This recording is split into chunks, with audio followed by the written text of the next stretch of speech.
Sveiki, mani sauc Ingus Augstkalns, es esmu no BeTheStorm uzņēmuma. Un, mēs ražojam vētras simulātoru, vietu, kur cilvēks var pieredzēt viesuļvētru drošos apstākļos līdz pat 160 km/h. Storms ir vieta, kur līdzīgi kā mēs atverot logu mašīnā, braucot, varam spēlēties ar vēju un saprast, kā tā aerodinamika strādā, kā tas vējš mūsu roku bīda.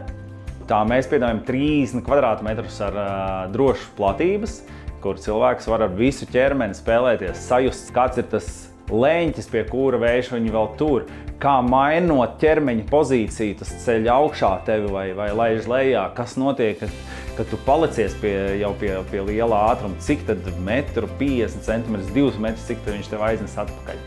Un radīt, protams, drošu vidi, lai to visu cilvēks var droši izbaudīt un lai tas būtu arī ļoti ekonomiski pašam parkam to operēt. Par programmu mēs uzzinājām esot Jūrmalas inkubatorā. Pieteikšanās programmai iedvesmā bija gaužām vienkārši. Mans kolēģis Rihards to izdarīja pāris stundās. Tā pieteikšanās tas viss bija tik vienkārši, ka tas arī motivēja pēc tam patiesībā kolēģis Rihards pieteica mūs arī citos konkursos, kuros arī veiksmīgi gan uzvarējām, gan arī pēc tam pārstāvējām ļoti veiksmīgi Latviju starptautiskos konkursos.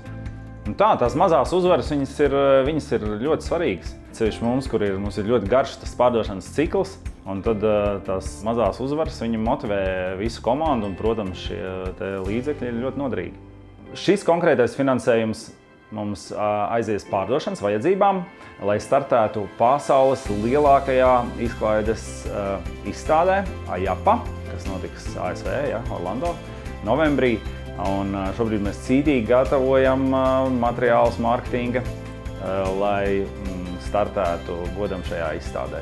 Idejas parasti uzņēmējiem netrūkst, bet laika, resursi, enerģija, tas vienmēr ir ierobežots. Un tad dažreiz sanāk, ka ļoti svarīgas lietas, kritiski svarīgas, var palikt aiz līnijas, tādas kā pārdošana. Šajā gadījumā tas palīdzības plecs ir ļoti svarīgi, gan emocionāli, gan finansiāli.